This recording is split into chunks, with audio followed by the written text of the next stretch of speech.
Calling like cancels and they're like homeowners or people like that, like, Yeah. or people that maybe were, whatever the situation was, somehow tied to the property. That's probably at least a sophomore lead, not a hot lead. Right. But then the ones that I pick up in general circle prospecting, it's like. Thank you so much. Thank you. Yeah, I think we're good. Honest and everybody in here. I'm gonna go honest and everybody in here. Okay, sounds good. Thank you. Awesome. No worries. If anything comes to, well, I'll let you know. Appreciate your that.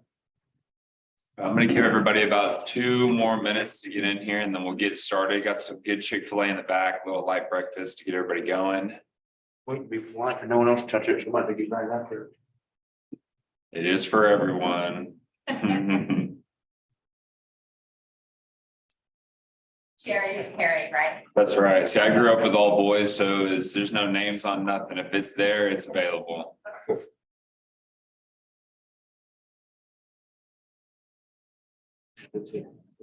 Possible, but you know, few of us. So Colton, what's the big day? Get after it. June 12th. Oh, wow. Well, so I just picked up my shoes. I gotta pick up my suit next week. We just did the seating chart last night, which I thought was gonna be easy. And then you start trying to figure out, okay, these friends need to stay away from these parents and all that fun stuff. So, yeah, but we're over the moon right now. Wow. I'm excited just to go do a Yells part to the Italy side of things. Oh, I know you're too. Yeah, so we're gonna go starting off Lake Como. Then we're going to Tuscany, then Milan. I'm forgetting somewhere, and then we're going to Rome. We'll be so close to Rome. I'm like, I just want to go see it real quick. Yeah. See the Colosseum, sweet, good to go. Yeah. Florence, you have one Florence. Yes, doing Florence. Yeah, it's also Florence. Yeah, then My house the is- train ride, so you get. Yeah, I just gotta learn my greetings. Just gonna talk with my hands. You'll be fine there. You'll be taken. Yeah, I would say everybody in Rome and Florence speaks English. Oh, really?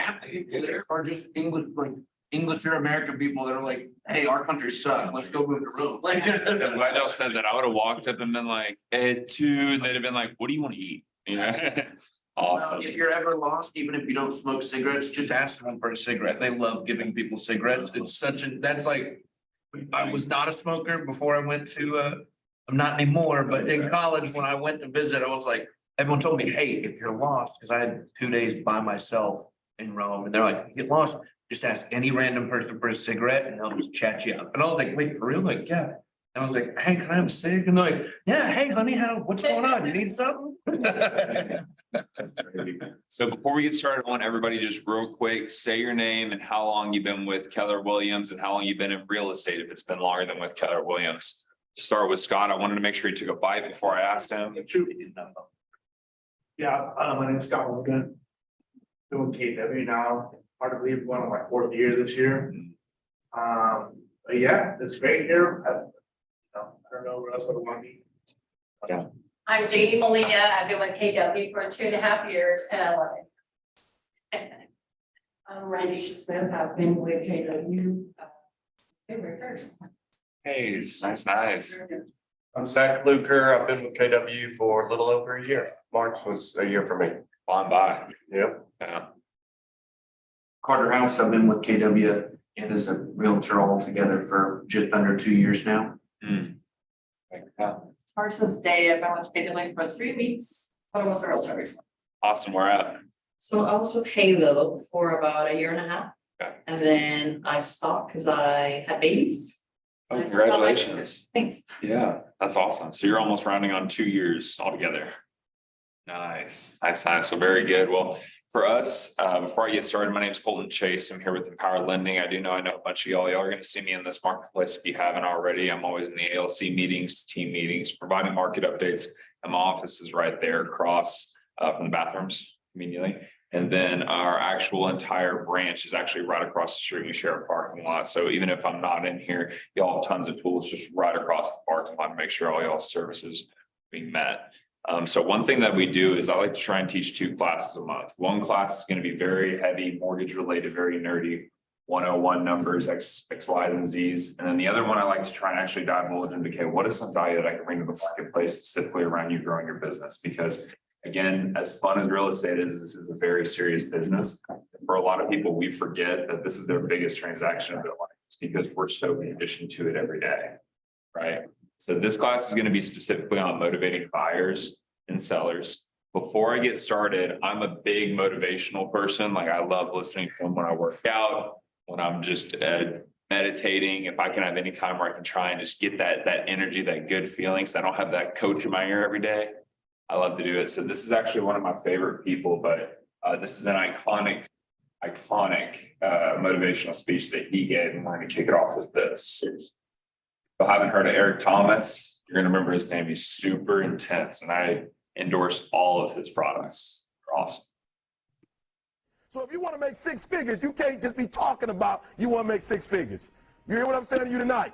If you do the 3 things I tell you to do tonight, I guarantee you, whatever it is you want to do in life, you'll be able to do. You will be able to accomplish whatever you want to academically, financially, relationally, whatever. So 3 things. All right, I'm going to tell you the story. I got to get out of here. And the story is about, you guys have probably heard about this before. It was a young man who, he wanted to make a lot of money. And so he went to this guru, right? And he told the guru, I want to be on the same level you on. And so the guru said, if you want to be on the same level I'm on, I'll meet you tomorrow at the beach at 4 a.m. He like, the beach? I said, I want to make money. I don't want to swim. Guru said, if you want to make money, I'll meet you tomorrow, 4 a.m. So the young man got there at 4 a.m. He all ready to rock and roll, got on the suit. He should have wore shorts. The old man grabs his hand, said, how bad do you want to be successful? He said, real bad. He said, walk on out in the water. So he walks out into the water. Watch this. When he walks out into the water, it goes waist deep. So he like, this guy crazy. Adrian, like, I want to make money. He got me out here swimming. I didn't ask to be a lifeguard. I want to make money. He got me in. So he said, come out a little further. Walked out a little further. Then he had it right around this area, the shoulder area. So this old man crazy. He making money, but he crazy. Said, come on out a little further. Came out a little further. It was right at his mouth. My man like, I'm about to go back in here. This God is mine. So the old man said, I thought you said you wanted to be successful. He said, I do. He said, walk a little further. He came, dropped his head in, held him down, hold him down. My man getting scratching, holding him down. I got you. I know you brushed it out, but I got you. He had him held down. I need you for an illustration. He had him held down. Just before my man was about to pass out, he raised him up. He said, I got a question for you. Somebody answer the question for me. He said, when you were underwater, what did you want to do? Lee, I'm looking for a different word though than lip. What's that word? He said, I wanted to breathe. He told the guy, he said, when you want to succeed as bad as you want to breathe, then you'll be successful. I don't know how many of y'all got asthma in here today, but if you ever had an asthma attack before, you short of breath, SOB, shortness of breath, you wheezing. The only thing you trying to do is get some air. You don't care about no basketball game. You don't care what's on TV. You don't care about nobody calling you. You don't care about a party. The only thing you care about when you're trying to breathe is to get some fresh air. That's it. And when you get to the point where all you want to do is be successful as bad as you want to breathe, then you'll be successful. And I'm here to tell you, number one, that most of you say you want to be successful, but you don't want it bad. You just kind of want it. You don't want it badder than you want to party. You don't want it as much as you want to be cool. Most of you don't want success as much as you want to sleep. Some of you love sleep more than you love success. And I'm here to tell you today, if you're going to be successful, you got to be willing to give up sleep. You got to be willing to work off for 3 hours of sleep, 2 hours. If you really want to be successful, some days you're going to have to stay up 3 days in a row. Because if you go to sleep, you might miss the opportunity to be successful. That's how bad you got to want it. You got to go days without, listen to me, you got to want to be successful so bad that you forget to eat. Beyonce said once she was on the set doing her thing, 3 days had gone by, she forgot she didn't eat. Because she was engaged. I'll never forget when 50 Cent was doing his movie, I did a little research on 50, and 50 said that. Boom. Glad y'all want to be successful. My goodness, that guy's awesome. Okay, switch back over.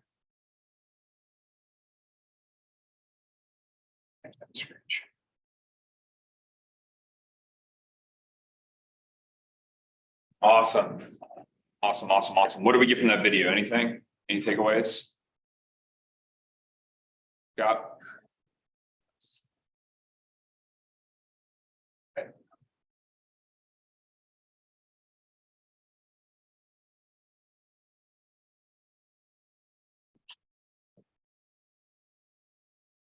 Yeah, I love how you said this guy shows up in a suit, probably something like what I'm wearing, right? Last thing I want to do is get this in that nasty seawater. Lord help me if it's Galveston. The suit's done for. Big thing though is that you come into and you have an idea of what you're prepared for, but a lot of times life throws you something different. So what do we see? We see a lot of people that are coming to buy a home and they have an idea, they see what it's like on social media, they have their interpretations from what they see in the media. But in reality, there's you standing there and saying you need to get pre-approved. And they go, wait, I never even heard about a pre-approval, right? So you have to understand that a lot of times people come to you prepared for the wrong thing. It's y'all's big thing to make sure y'all are motivating people in the right direction. So what are we going to be learning today?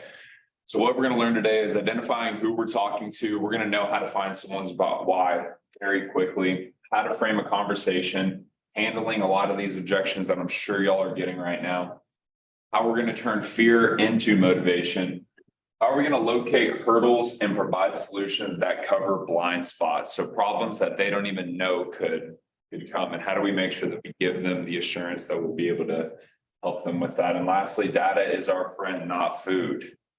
See people's screen time, and it's like 9 hours, but they don't know anything about what's going on in the real estate market, right? So understand that it's our friend and not food. Again, that's me right there on the left. About 1.5 years ago, and Dominic is not going to be here today. However, I do have a special guest coming in at about 11:45 to talk with us. Awesome. So the first thing that I wanted to do is I wanted to put myself in y'all's shoes, right? So I'm a lender, y'all are realtors, we work in the same field, but things are completely different. So what I wanted to do was try and get an insight on why the heck are people wanting to buy homes? Why are people wanting to sell homes specific to DFW? So after doing tons of research and trying to figure out why the heck are people wanting to come here? Why are they at least saying they want to come here? These are the top 5 reasons, and it really threw me for a loop because if you asked me to write down 5, I would not have came up with this 5, but it's crazy. So there's no state income tax, real seasons. I think we get real seasons daily. I don't know what they meant by that. Strong housing market, that is a great thing for us to hone in on. Diverse and family friendly. If you look in DFW, you can go to one suburb and go to the next one and they're completely opposite. I love that. Vibrant city life. We have, I would almost say cities life here in DFW. You know, it used to be Dallas where you went to everything, and us in Fort Worth thought we were still cool. And now it's so big up here in North Dallas and Frisco, Plano, everything that's coming on with the PGA course. The Colony is its own little world right now with Grandscape, right? So the big vibrant city, a lot of people that are moving here are using that for a reason. So I immediately, my ADHD brain goes, how could you market this, right? How could you even just take these 5 things right here and use this in your marketing to go, are you wanting to experience X, Y, and Z? Is this what you're looking for in your transition? Where are you getting these things that you're not in your current living situation? You can use this for your marketing, and that's super huge. So my thing is, what could you ask to find why this is important to someone? Ankle. Yeah. I just got a text from someone that's chimed in. It is not showing. Oh, it's not showing here. Just want to let you know. Appreciate that. They're probably really confused. Here we go. Okay. Is it good? I can get there's something in the chat. I think we're sharing the correct screen then now. It is working. Okay, sweet. Awesome. Awesome. So my biggest thing is I immediately get right here. What would you ask to find out why this is important to somebody? So if I know that there's no state income tax, it's not because they just, that's cool, right? What is that doing for you financially? What are we using that money that would have gone to the government that you don't have to pay here in Texas? It's going to further you in your advances for your short-term and long-term financial goals. These are very, very, very great layup questions whenever trying to figure out what's motivating buyers here in DFW. Let's switch over to sellers. I guess me doing that just took away. Oh, here we go. Okay, so beautiful. Homeowners, top reasons for selling. This is what was really interesting to me. Want to move closer to loved ones. So a lot of people are here in DFW and they moved here over the last 10 years for plenty of reasons. And now people are trying to come here to get closer to their family. So what you're seeing is a lot of relocations of families and not a family or an employee. Moving due to retirement. It's a great place to retire here in DFW. It's not Florida, but it's great. Neighborhood has become less desirable, 11%. That's huge. Because what in their world is undesirable and that is desirable here in DFW that we can make that a key factor. 10% say their home is too small. Don't worry, everything's bigger in Texas. So we're going to be able to get that covered for you. 9% say change in structure of household. What have we seen more of this than any time ever in history? COVID. Your junk room or that half bedroom that you've been using is now your main office for you and your wife, and you have to figure out how to make things work, right? So we've seen a lot of structure changes within the household, and that's causing people to also sell their homes. Awesome. So my first thing I like to do is I like to identify who I'm talking to. I can tell you I've talking to pretty much everyone on the spectrum when it comes to lending, people who are ready to go, have no idea what's going on, somebody who never has a clue if they'll ever be able to buy a home, and somebody who has 30 properties wanting to get 40 more in a year. Okay, so understanding who are we talking to, right? So my biggest thing is before I start talking about motivation, is this a cold or warm referral? You know, that video y'all just saw, that he had everybody in a room and they probably paid to be there. Their coach had hired Eric Thomas to come in and speak. It's going to be a lot different of an approach if I have 3 seconds on a cold referral to get them motivated, right? So understanding before we get into all these approaches, there is no one size fits all. And this isn't going to be here's the right question. It's going to get you 10 more deals this year. Because first we have to understand, is this somebody who is coming right from Zach? Is this Zach's brother and he just teed me up and I'm the best lender in the world? Or is this Zach's friend of a friend of a friend and Zach doesn't even know his last name? Right? Understanding your approach is going to be huge with that. Secondly, is the DISC personality. If you haven't looked at the different types of personalities, I would highly recommend you do it yourself first. See where you stand in the DISC personality, and more importantly, what type of personalities do you see in the most objections from, and how can you plan for that? So knowing someone and their personality is going to be super important before you get going. I learned a lot when I first got into lending, and this was one of the biggest ones, is making decisions before identifying the decision maker. So I was about to do a cash out refinance last year, and I was speaking to, there was a wife and a husband out in Argyle, Texas, and I was talking to the wife probably 30 minutes every day. And we were going to have this back patio done for her. Summer was going to be great for her. I get to the very end, right before we're about to finish and close this deal, and I get on the phone with the husband who I've barely spoken to. Little did I know this is 100% the decision maker, and he shot this thing down in a heartbeat. So I'm over here helping her make decisions, giving her motivation, but in reality, I'm talking to the wrong person. It's very important at identifying who the decision maker is. I'm very inclusive with this approach and saying that who else would we like to be on this call? Who is important in your world that needs to be on this call? They're going to most likely say, if they're trained husbands, are going to say my wife. And if the wife cares, then she'll say my husband, right? Or vice versa. Let them tell you their story. So this is something that's really big that a lot of people don't do. And I found that this is just kind of how I have always met and connected with people. You know, Carter, you're here in DFW. Did you grow up here? Nope. Where'd you grow up? Arkansas. Arkansas. What was that like? A lot different than DFW. Yeah. Did you go to school in Arkansas? I did. High school? High school is in New Mexico, High school in New Mexico, and then college back in Arkansas. what brought you back? A scholarship. Okay. Yeah. Nice. Awesome. What that scholarship do for you? I don't have any school debt right now. Nice. Not having school debts allowing you to do what? It allowing me and my wife to kind of do what we want instead of having to worry too much about budgets. Nice. What'd you do after college? Moved to Memphis and sold and trained Dale Carnegie classes to help people be better leaders and managers. Nice. So you're sitting in a room full of realtors. How do you go from that to realtors?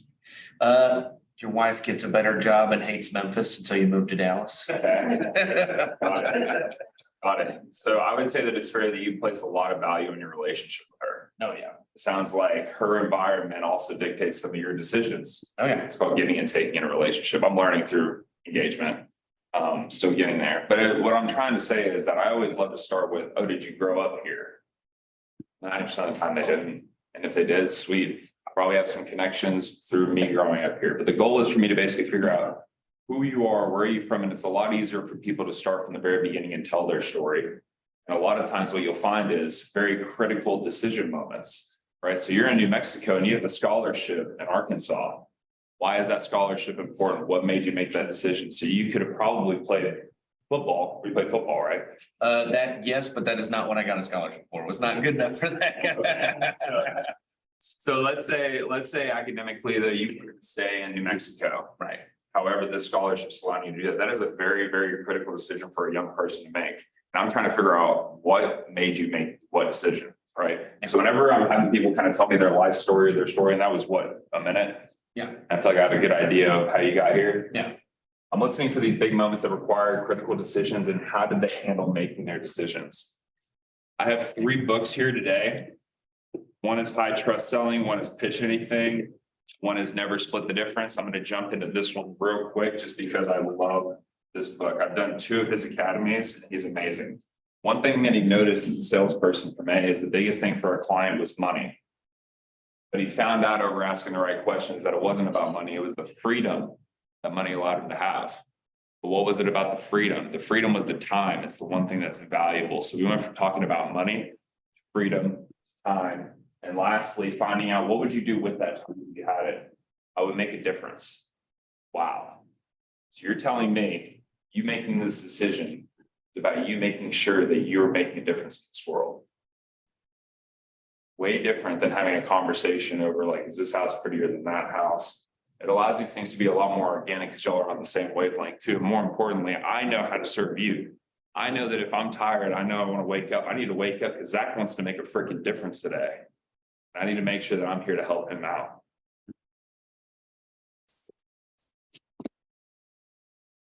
We got to identify who we're talking to. Okay, so we talked a little bit about what is their why. I didn't dive into exactly what their why is. A lot of us here at Keller Williams dive really deep into the why. It's one of Gary Keller's biggest things. For me, why is it important to know somebody's why, Zach?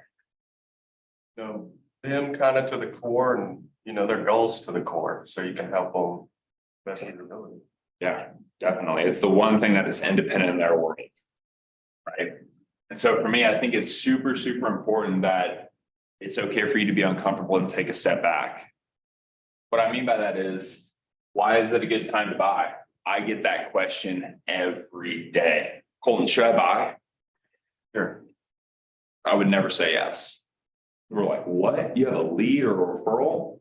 You're not saying yes. Well, it might not be the right time for you. What right now makes you think that it wouldn't be the right time for you, Zach? I'm having a baby. A baby. Yeah. Awesome. That's huge. It's number 1. Well, that's fake. I'm just making something up. Oh, gotcha. Oh my gosh, that's amazing. We role play a lot. Yeah, we jump right into it. Yeah. I know y'all do for sure. So the reason that I'm asking this though is I'm trying to get away from that question of like, is it a right time to buy? And that's because I don't know. I can tell you if you're a perfect buyer and this is what your goals are, that it makes all the sense in the world, but I can completely flip the script and tell you why it's not a good time to buy. And what someone's going to love is that they're not being sold, especially immediately. What did that guy do? He came out there in a suit and said, I need you to get in the water. He goes, man, I'm out here to make money. How am I going to make money in the water? Well, I got to figure out what the heck is driving you and how much you got in you before I can set you out to be successful. I'm wasting your time and my time. And that's a big thing with clients when I talk about motivation, is slowing things down to help them understand that this is a white glove service that we provide here. Okay. One big thing that I love is I had an example of this actually about 6 months ago. Is I asked this question, what would it take? Wow, I can't even spell it. Last line, sorry. What would it take for it to be the right time for you right now? And I had a seller who goes, I need my realtor to put $200K in my pocket in equity from his house. I mean, I sell the house and I get $200K. He's not handing him $200K, right? And what he did was he came back and goes, Colton, I mean, like this guy's being unrealistic. It's actually going to be about $100K that he's going to get. They go, okay, so what are you gonna do when he asks you, okay, I want 200K, and you say I got 100K? Sorry? Or are we gonna try and figure out why that 200K matters? Well, the problem is that it wasn't $200,000 for him to throw in the air and make a shower of money. He has 3 daughters who are gonna be going to college very soon. One in 3 years, one in 6 years, and one in 9 years. Okay, so what are these colleges they're wanting to look at? Let's start with all of this. Okay, she wants to go to this college. Okay, what's the tuition look like? Okay, sweet. So you tell me right now, what are you gonna do if you're not gonna sell your house to get them all through college? I need to figure out his plan first. And this is where you almost are kind of Swiss cheesing someone's business or someone's plan, because a lot of the times they don't have that plan solidified. It's their goal, they want it, their daughters want it, and they're probably working after hours, but in reality, what else are you doing outside your world? Come to find out, he doesn't have a financial advisor. He just has his 401K and we're taking it through. What we did was we got him connected. We got that 100K, got it with a financial advisor. And now not only is that compounding, but he has enough for daughter number 1, and we have a path for daughter number 2 and number 3. It wasn't about $200,000. It was about making a path for his daughter to get to college. How the heck am I going to walk up to somebody and go, does your daughter need to get to college? You know, it just doesn't make any sense, but asking those right questions is super important. And more importantly, finding out their why.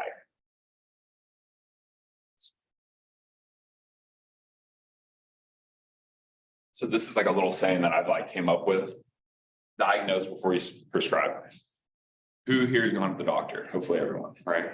Good. Awesome. So what happens when you go into the doctor's office? You just walked in the office. Fill out the paper. You got to fill out the paperwork. They go, cool. Don't need your name. You're going to write it down. You're going to write down all this for me. If you were to go up to somebody and they go, I want to buy a house, and you go, time out. I want you to fill out all this for me. You might be getting some objections. What is this filling out? Who here has seen somebody at the doctor's office go, why do you want to know my medical history? It's because they know what's on the other side of that. So you need to make sure that you're letting them know what you're doing when you're diagnosing. Okay. Understanding that, hey, I'm going to be your lender for life. This is me as a lender. I'm going to be your lender for life. I'm going to help you out before, during, and after. And I can't help you out after if I don't know how to help you out right now. Okay. So I'm going to be asking you a few questions, and that's going to allow me to X, Y, and Z. So one of the biggest things that I love talking about whenever I'm trying to figure out why someone's buying a house, any lead that comes in, by the way, Evelyn, for example, they came in and I try to figure out, okay, it comes down to what is keeping you on the bench right now? What is making you want to buy? I almost want to figure out why they wouldn't buy before I figure out why they would buy, because it makes it so much easier that way. Is that the root, or is there a deeper reason? Very similar to what I just said about this book, right? Went from money to freedom to time to making a difference. I need to figure out that root. What is their fear around this? I take up too much time. I was told by my neighbor I can't get my house for what I can in 2 years. Okay. What is their fear around this? And this is back to what I was just talking about. What is your plan? And this is me talking to the client. What is your plan to get to hitting financial goal without that fear? So very similar to what I was just talking about. I want to hear y'all's plan. Okay, so I understand you have a fear around this. You told me you wanted to get here. What are you doing to get there if we're not going to sell or buy your house today? I need to understand where they're coming from and where their head's at in their logic. And that's also going to let me know what triggers them. Okay, if they come to you and they say, look, my kids, they don't want to move schools and I have a tight window and I'd have to sell within these 3 weeks. Most importantly to them, time is of the essence. He didn't even talk to me about price. We talked about time, and kids need to be in and out of school. Okay. What is the cost of their path? So this is if I could highlight everything right here. What is the cost of their path? Very similar to somebody who goes, I'd rather rent than buy a house. I show them a full analysis on exactly how much it's going to cost them. You don't have to be an accountant and go down to the penny on exactly what it's going to cost somebody, but it's very easy for somebody to explain equity and appreciating and also writing off interest versus you paying someone else's mortgage for them. Again, it doesn't make sense for everybody though. Most people it does. This is where I really hit with the hook punch. Who else are you connected to and to achieve this path? So I'm still feeding into this path they're giving me.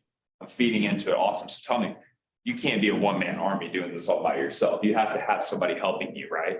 Who's helping you on offense with your finances? Nobody. Okay, sweet. I'm gonna use that. Or if they are, sweet, who are you working with? I'm gonna get connected with them. I'm gonna jump into that a little bit later, but you can really utilize other people in their world towards your advantage more than anything. Diagnose before you prescribe. Okay, so I'm gonna go into framing very briefly. This is a book called Pitch Anything. Pitch Anything. This is all about framing. Okay, and does anybody know what a frame is? Carter, I'm gonna pick on you. Give me your best definition of a frame. Yeah, so framing is I mean, it's hard to explain framing without using the word frame. It's how do you set something up to look? How do you organize the perspective, right? So if you've got a situation, what lighting are you putting it in? What info are you kind of putting at the forefront? But really at the end of the day, it's the perspective, because you want to be honest, but you also don't want to beat them over the head with something. Yep, absolutely. You hit it right on the head. Frame of reference is a big term, and I utilize that whenever you're trying to think about this. Who here knows old people? Who's ever been in an old person's house? Has anybody ever seen those gaudy like frames that they have around that just ugly portrait? Nobody wants to say it. We should get edit back in the day pictures. It's bad. And for us, then you go into some of these newer homes, sleek homes, and it's minimalistic, tiny. But what just came out, I don't know if you've seen it. Have y'all seen these TVs that now have frame artwork on it? Imagine that the way that people were trying to frame things in one market is that old frame. People are trying to frame things in 2023 as the minimalistic, but in reality, you have to be valuable in how you frame things. Everybody has different triggers and everybody has different motivations. So how do I tap into that specific frame for that specific motivation? So I'm going to go through a few of the different frames that Oren talks about in this book. I would highly recommend y'all read this book. It is one of my favorites, and I'm not just saying that. And it's also crazy because you start talking to some really high level people and you see how much they're using it and you're going, oh, I know what you're doing. I know what you're doing. So the big one is the power frame. So this is probably the biggest that I see. This is going to be your high D personality, very intense, very in your face. I understand it. You don't have much of my attention. So what you got, you better get with it quick. You're going to see with the power frame people with this is going to be a big ego, selfish thinking, and not in a bad way, but just selfish as that I'm here for me. Okay. Next is going to be, we do not want to reinforce people's power frames. And I'll get into this a little bit deeper.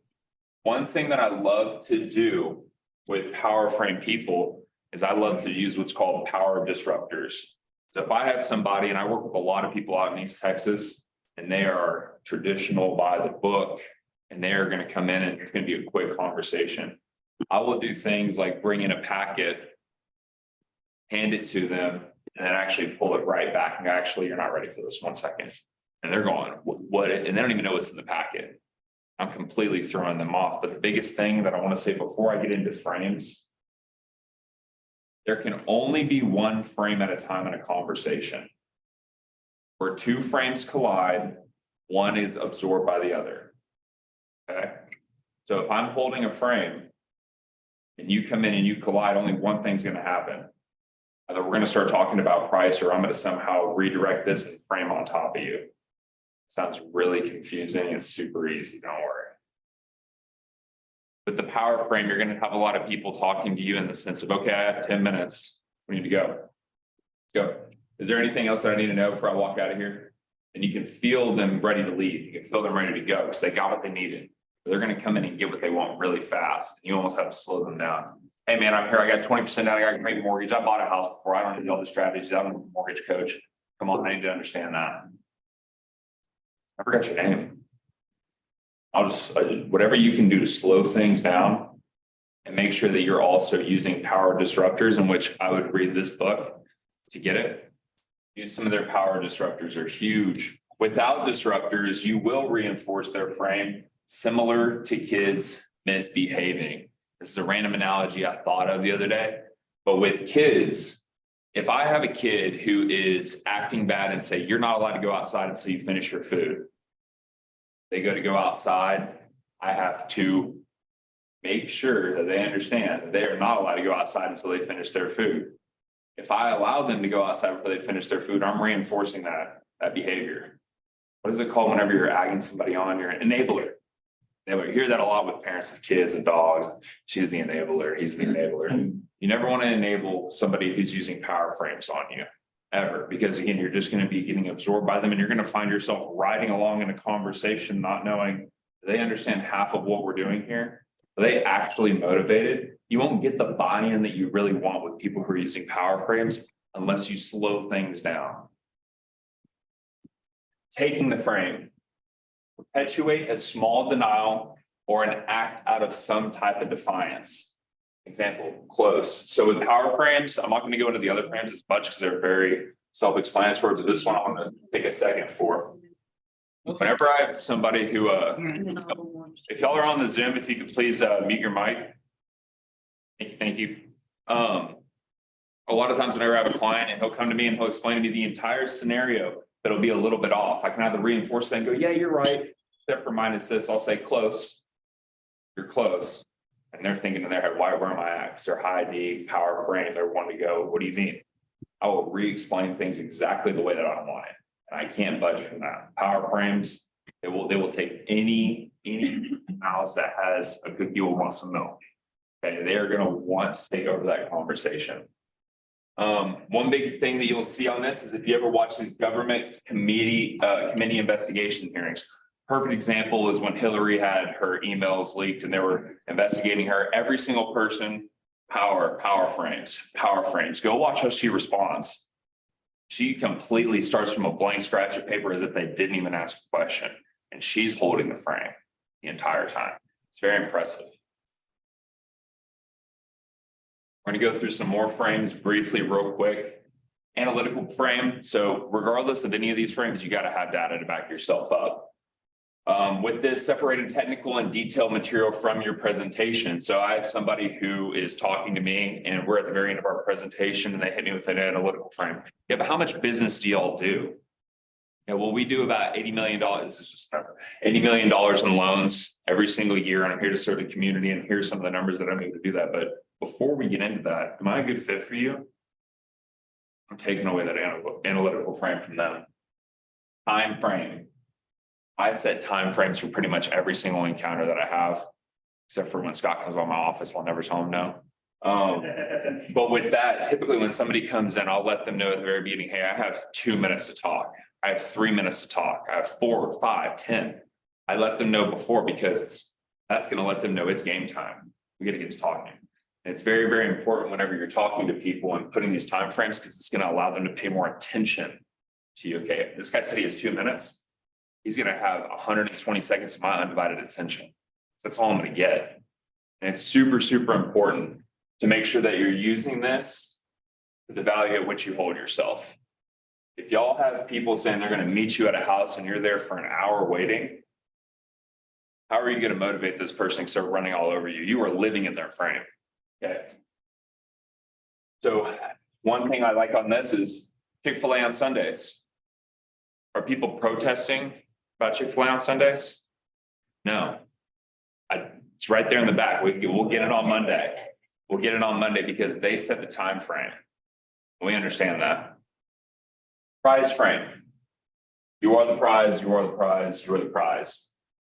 Prize frame is very important, and I suggest reading the book to go a little bit more into this, but I like to actually use this more for my partnerships specifically. There's an example they give in this book. You go in to go meet a partner and they say they're going to refer you a lot of business this year, right? I'm excited, I'm about to go meet this person, I'm about to get a lot of business. You show up and you're sitting there at the secretary and they tell you, hey, John's not going to be in for about another 20 minutes. You can go ahead and get started. What? I'm not here to speak with anybody but John. Makes no sense for me to talk aside from John. Most people, believe it or not, under that pressure.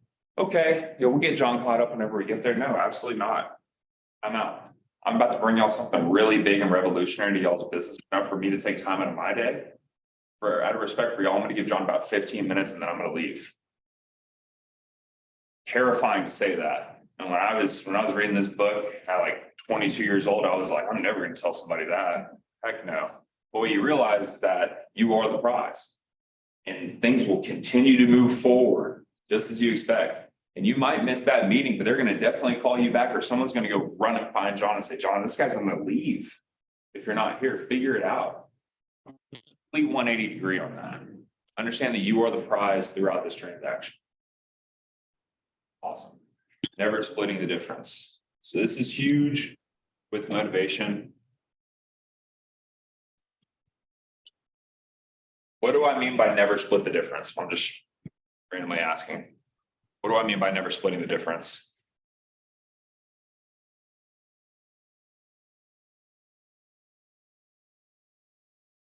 Give them no leeway.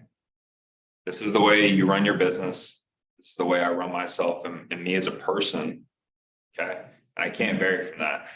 What are we seeing right now? I've never seen it more in my life than the last 3 months. People coming in and trying to negotiate last minute on these contracts. We had one the other day, it was $150. $150. But in reality, it's way more than that, but we're over here focused on this. But the problem is you're letting the client hold the frame on this. Okay, and I'm not saying don't serve your clients. This first and foremost to your jobs. However, there has to be a line of understanding and expectations up front that we're in here to get this house at this price, and this is our goal.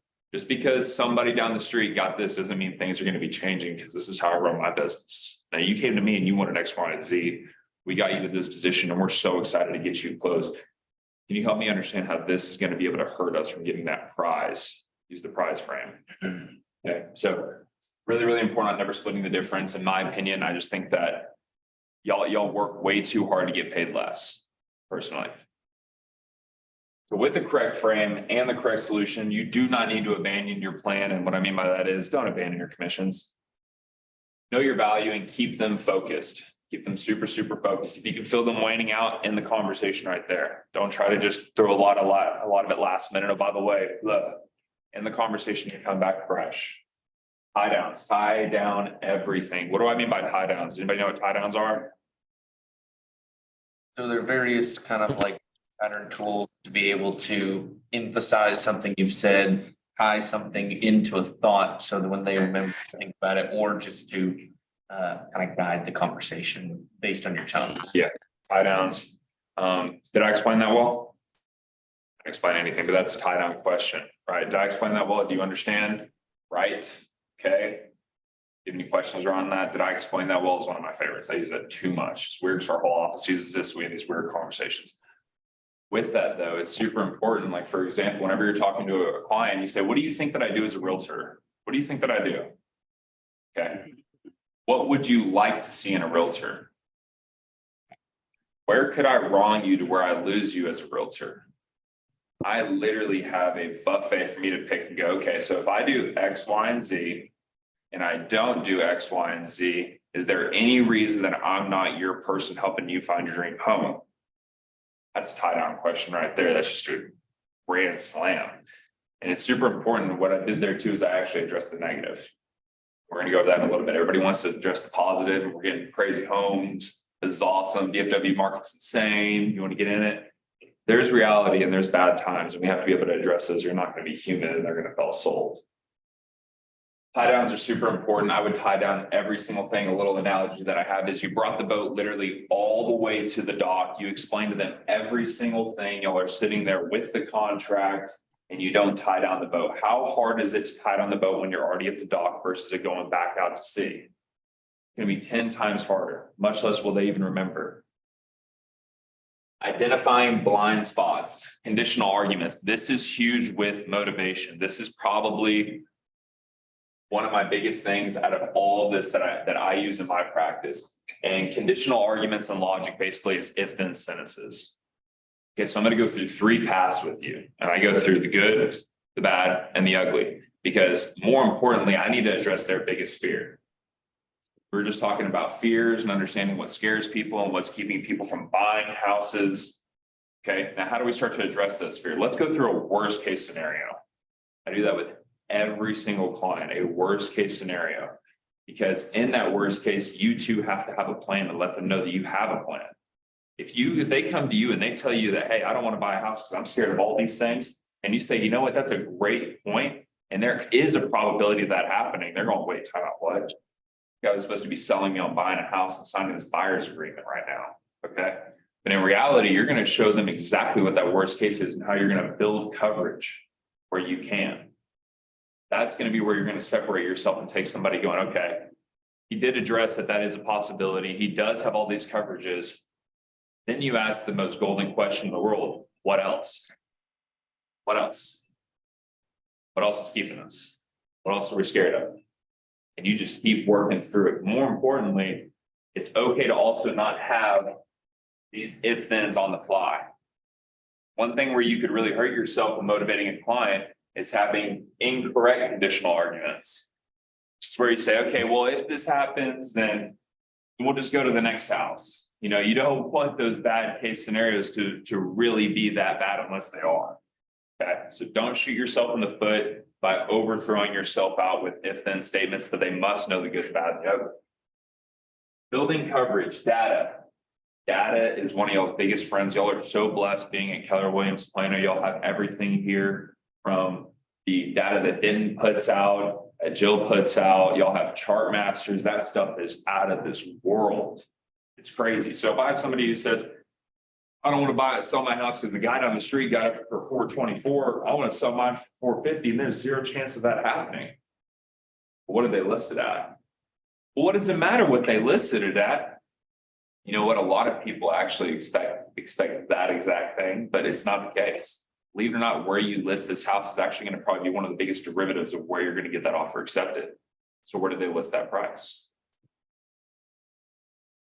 I don't know. Most of the time, unless you have another realtor, you're trying to do their deal, right? So with that, it's super, super important that you're utilizing the data to build in your coverages. If you just try to build in coverage and it's just fluff, someone's going to realize that you're just trying to sell them. And truly, that is the last thing anybody wants in this world, especially today. Awesome. So going over data. Where do y'all go for data, whatever you want to call it? Where do y'all go for data on the real estate market? I just learned about Chartmaster. We didn't used to have that on at Halo, and I think it's super informative, super helpful. I mean, to get a kind of a macro scale, you check chart masters, but if you're just wanting to kind of get in tune with the market, sometimes just it's as simple as hop on MLS and poke around and then also pull some data once you kind of have an area you want to look at.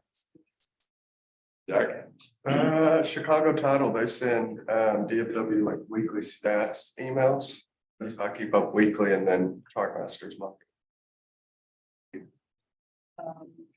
Chartmasters, MLS, excuse me.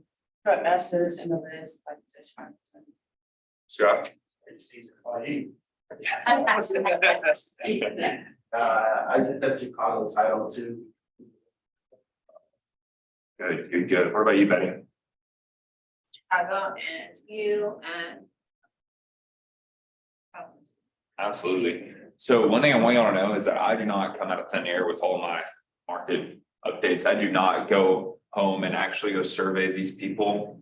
I don't. I have better things to do. Like hang out with y'all. And so with that, it's super, super important for y'all to start leaning on these people.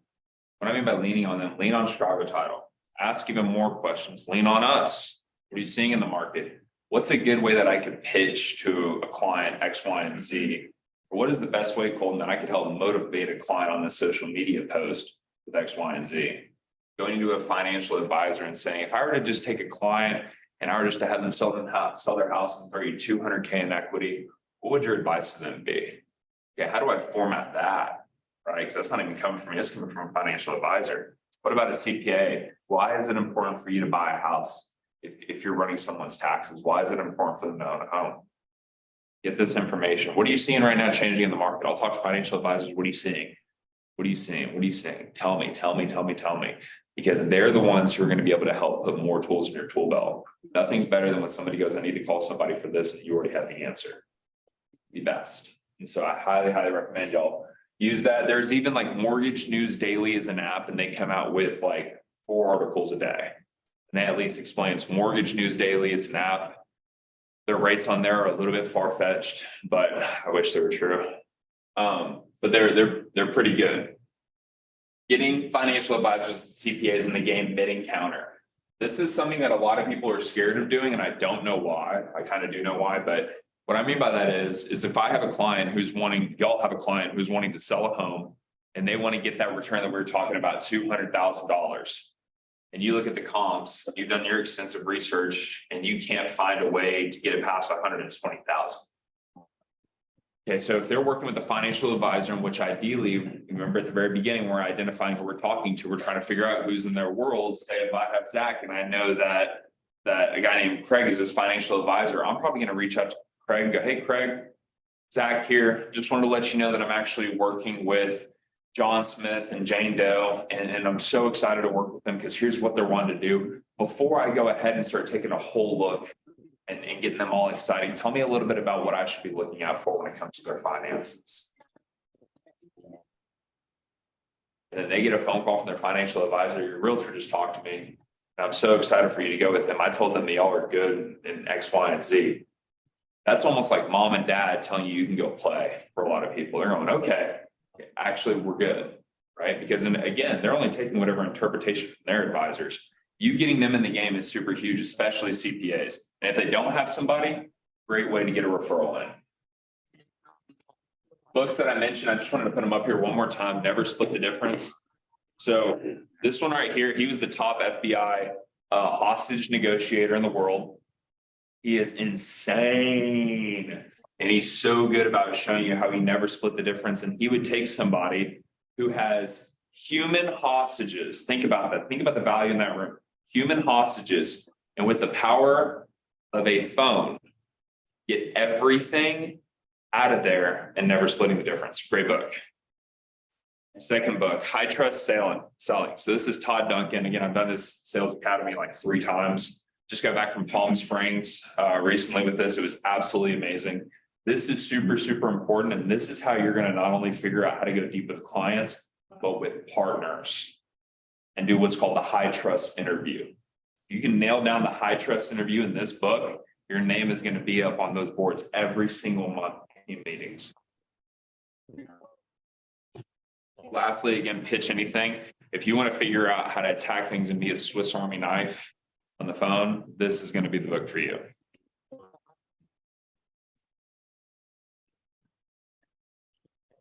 Awesome. So I do have a little bit of an activity to make everybody a little bit uncomfortable, but we're basically going to partner up here in a little bit for as long as y'all want. This is the time where y'all just got hot off some material. Y'all have me in here. I have somebody who'll be in here in a little bit. We just went a little bit faster than expected. And we're going to go through, and I just want to kind of hear how you would dive in to meeting somebody and just figuring out their life story. You know, easiest way to start, and I'll allow this to be the first for everybody, is right from here. Oh, okay. Where are you from? You go to high school there? I need to figure out your childhood first. Okay, awesome. Your brothers, sisters? Nice, awesome. I'm the oldest brother. Sweet. Relate, have that conversation. Just try and dive deep. And then once you feel like you understand this person, you've gotten them to like you, that's when you got to start adding value and start motivating.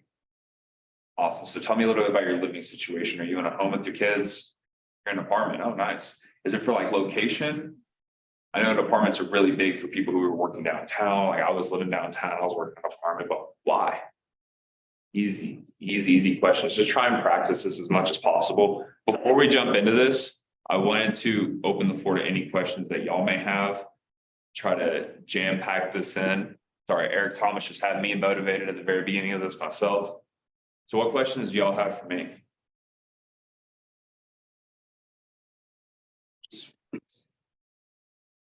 Good. Make sure there's no questions online real quick.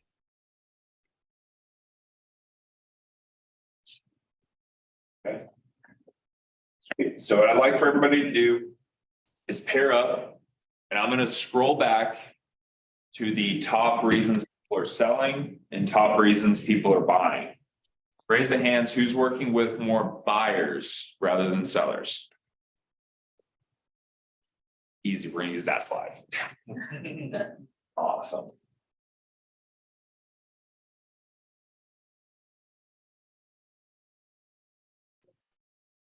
I literally think this thing died on me. Yeah, it's been finicky the last week.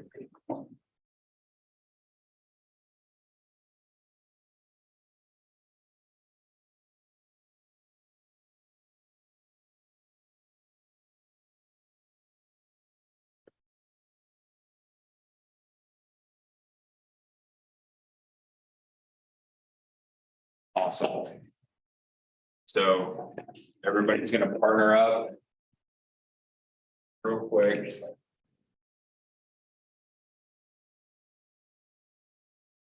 Let's try to have two conversations. One with a different person.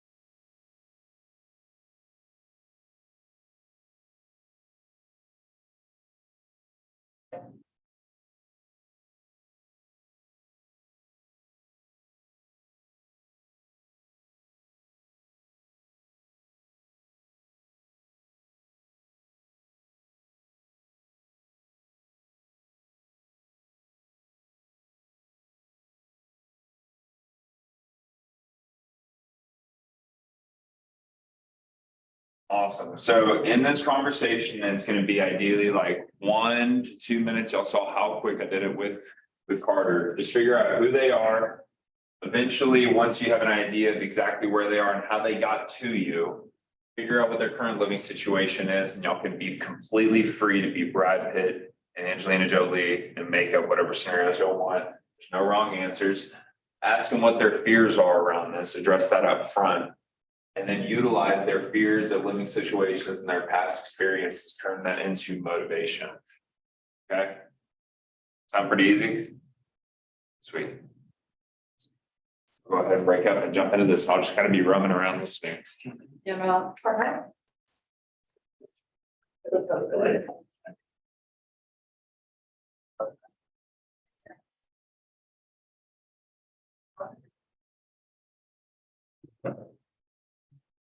Is it be minor or be the? Okay, all right. Are you heading out? So county side.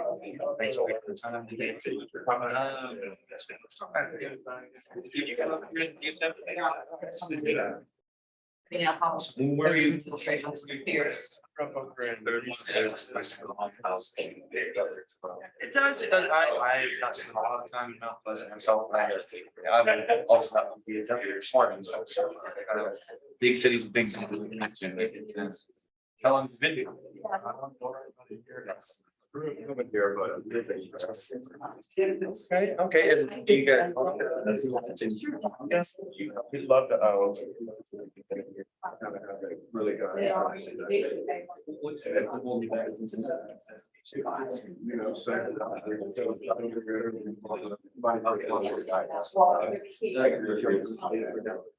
Yeah.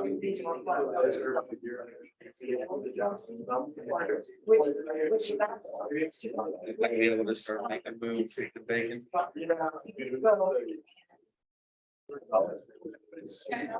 So I'm just gonna ask you, and you don't have to tell me. Okay. What's your name? He doesn't put it in. But that's about having, what's important to you about having that? You know, having house, but it's not. No, it's a real city without it, we're gonna just feel it. Right, you want the positive, you want the benefits you get from it, best case scenario, I know, best worst case scenario, thank you, council. Right, yeah, no, I get that, my wife and I were the same way, and we didn't. I will say we ended up putting less weeks than we had originally planned because it happened to work out that way. So I do say, I think you're off to. Connect with the lender, kind of see what's best. is the best. While it is a good market, might not mean that it's the right time. Yeah, and I'll stay in touch and see if I can help kind of longer as well, kind of navigate those past. Figure out when you have the constant. Would that be okay? You know, perfect, stay in touch. Hey Carter, how are you doing today? Howdy, I'm doing good. Hey, I appreciate your time today. I was wanting to get a little more information about you, learn who you are. Did you grow up? No. Where'd you grow up? We'd like it. Been in a lot of places, for the most part. So you still have, what part of it? Central, just north of Lima. Family over in Fayette. I was born here. Well, what brings you to Texas? Wife got a good job and at the time it was in Memphis, and it was still there. Made the move. Why didn't like to do this? I guess second disclaimer. Yeah, it was, she.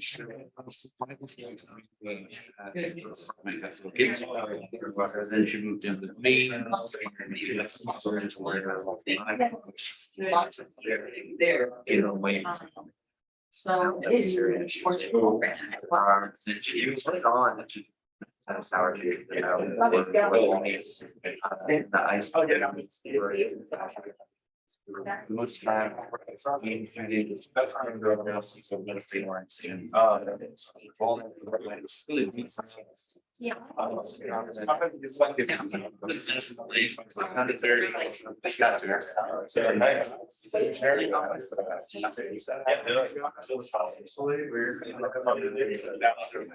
We really like it was a transition, because while Memphis is big, it's still, it's more. Whereas here. Large cities. So those little. Yeah. What part of it is you guys? Well, we started off in Dallas, but now we're. We really like that kind of mid-city area. Certainly sounds like great vibes. They kind of have access to really anything. And it reminds us of. Sense of like. That area also.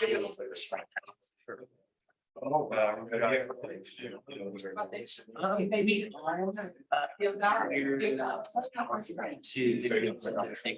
We got this. Just something. Different neighbors. But onto it, it's just, we're not sure if it's the right time. When we need to save up more money for down payment, that's what we need to. I don't know, things are kind of. So your timing, that's probably May. Yeah, because we're also trying to have a kid there this year, so. They've already started. Trying to figure out what to go with the budget for. Market right.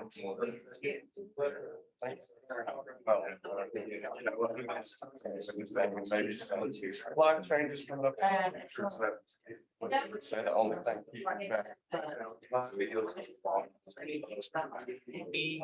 We want to get into. Like we want. But we like to see the value in it. Her family, her dad, granddad.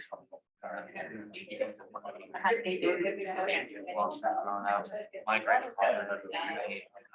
Large portion of his.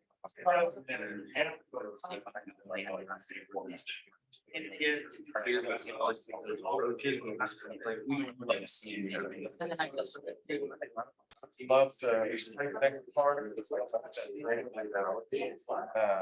Doesn't sound like the day for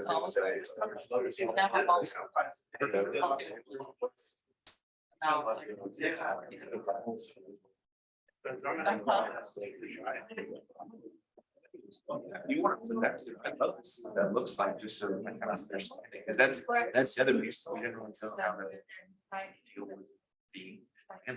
That would be good. Yeah, and I know right now it's not, but maybe whole sheet together and I may try to over at your place and discuss it, just kind of interview each other. So. Come on over, I'll solve some mistakes and make a night of it. Oh, sweet. It's. We did was just we not shying away. And it's all.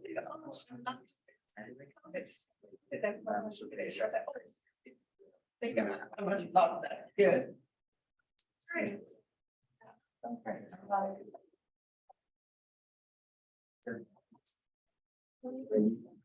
That's wise. And not to. Or between knowledge. That's. Alrighty. So real quick, I just want to get a little bit of feedback on how it went. How it went. So me and Betty got really deep in a riveting conversation, so I didn't get to bounce around completely, but tell me, how was it? We kind of take a similar approach like this with Bear, but we don't necessarily start out with like who you are as a person. Yeah. And I really like that approach. It kind of, from the get-go, you build that rapport. Yeah. I had this, so I'm out in Florida, like. This time of year, I need on vacation. And I'm sitting there and I'm working with those East Texas realtors. You know, they all talk the same too, and I'm making fun of them, this is how they talk. And I'll never forget, they got a Zillow lead that came to the phone. I guess they see the house and then they'll call the realtor and then it goes to a special. It was that realtor and he goes, oh yeah, you want to see that property? Okay, well, let me see if I can get somebody out there, blah, blah, click. And I'm just turning my head. It's like, what do you know about this person? You didn't even get the name, right? But in reality, you have somebody who is so willing to take a step for the biggest transaction in their world. And I can't emphasize that enough because we're so conditioned. All we do is look at real estate.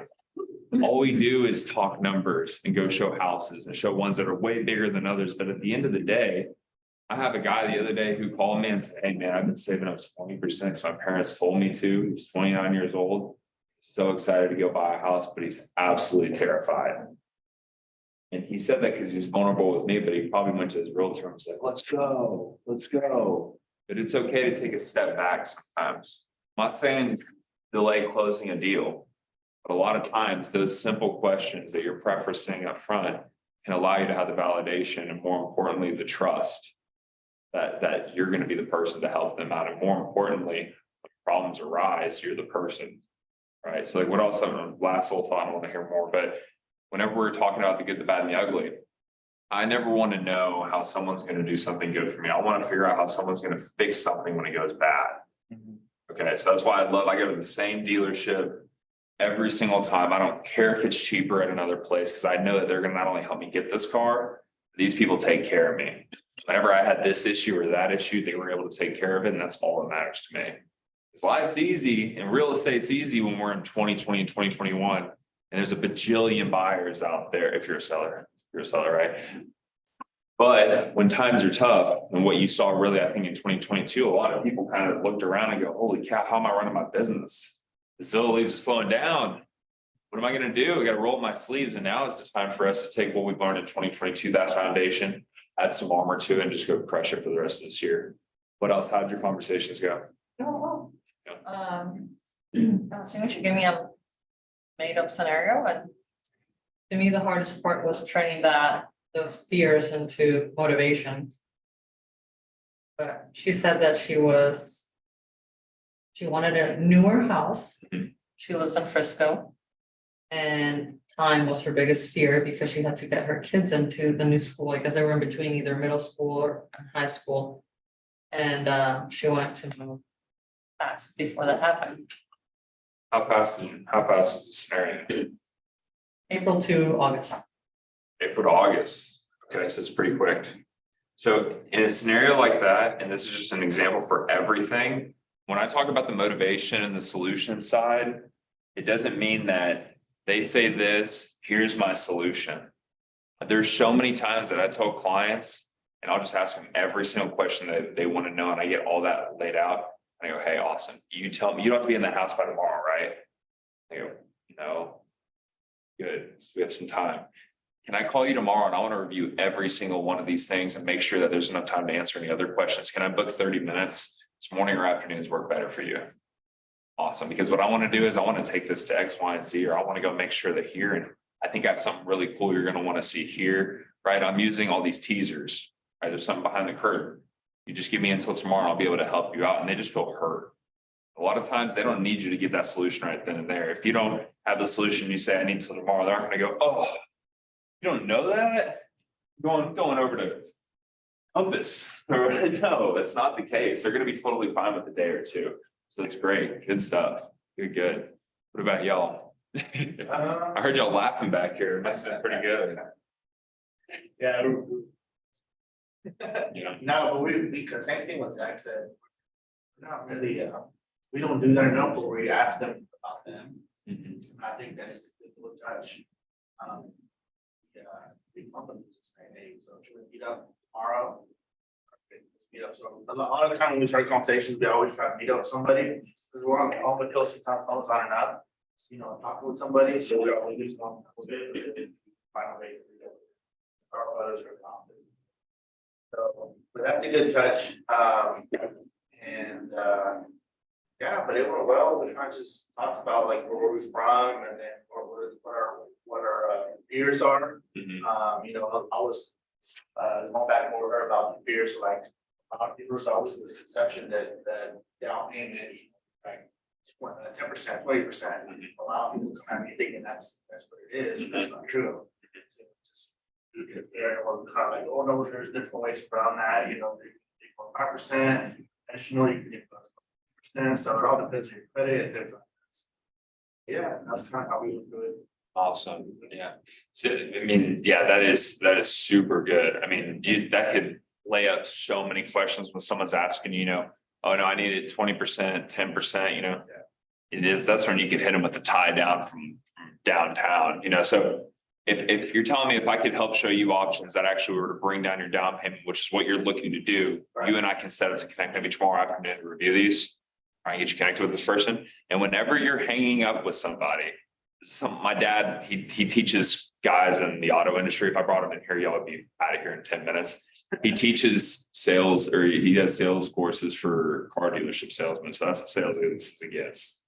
And that's what he does. But one thing he always told me is you figure out what the heck they're doing when you get off the phone. What are you doing tonight? What are you doing this weekend? What do you got big coming up? Why? Because I might call them on a Monday right after I get done teaching this class. They're not having the best day, but if I can go, hey, you said y'all were gonna go over to Hayden's soccer game this weekend. How was it? You know, it was a really good weekend, and then you remember that. Sometimes they're even like, oh, I told you that. Oh, yeah. And it allows everything just to kind of immediately in the conversation cool down. Trust me, I have to call people and talk to them about asking for money all day long. It's not the most like, we can't wait to finance $500,000. It's not the case. So you have to be a person, and you have to understand that and make sure that they're heard every single time. If you ask Tommy Thompson, what are you doing this weekend? I ask him every single time. How was it? How was fishing with that beer in your hand? Oh, cool. It was X, Y, and Z. Sweet. Now I can come in and we can talk about whatever I want to talk about, if it's fun, obviously. But that's kind of really all that I have for y'all today. I mean, this is stuff that I'm super passionate about. So if y'all ever do have any questions, feel free to come by. Again, my office is right there. And if y'all do ever have any classes that you do want to be taught, or say, hey, you know, Colton, this is something that I'm struggling with, and I'm seeing other agents in the market center struggle, and we're just kind of wanting to figure out what is the best way to do this. Even if I don't know it, I guarantee you I will find a way to figure out enough to bring value and bring it out of this market center. So if y'all do have anything y'all want to learn, feel free to come by. If homeboy didn't need all the Chick-fil-A, there might be some back there. Y'all can take whatever y'all want. Whatever y'all are done. Don't get too excited. Yeah, absolutely. But thank y'all so much for coming. Seriously. Be sure to sign into the back too, if there is a sign page. Thank you. Colton. Thank you. It's right back. Oh, there wasn't. Let me grab one.